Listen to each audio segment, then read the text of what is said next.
नमस्कार, मी विक्षरा चॅनलमध्ये आपलं सर्वांचं स्वागत करत आहे। 4 ऑगस्ट रोजी आषाढ अमावास्या आहे, तर त्याबद्दल मी आज तुम्हाला सांगणार आहे।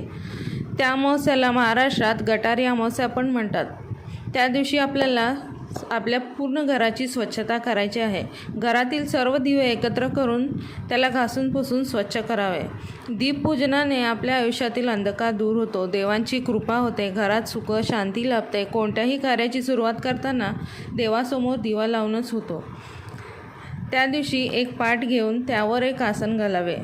त्या दिवशी आपल्याला कणकेचे दिवेसुद्धा बनवायचे आहेत। 11 बनवा किंवा 21 आणि सर्व दिव्यांची आरास त्या पाठावर करायची आहे। आणि ते दिवे ठेवायच्या आधी थोडेसे तांदूळ ठेवून मगच त्यावर दिवा ठेवावा। आणि त्यानंतर मग त्या सर्व दिव्यांना हळदी कुंकू अक्षदा फुले व्हावी, धूप दाखवावा, गणपतीला आगाडा दुर्वा घालावात आणि शुभं करोतीही म्हणावे। आणि जे कणकेचे दिवे आपण केलेले आहेत त्याच्याने आपण त्या सर्व दिव्यांचे औक्षण करावे। आणि त्या दिवशी लहान मुलांनाही औक्षण करायची पद्धत आहे। आणि त्या दिवशी आपण गॅसचीही पूजा करावी आणि आपला जो उंबरठा आहे त्या उंबरठ्याचेही पूजन करून तेथे एक दिवा लावावा।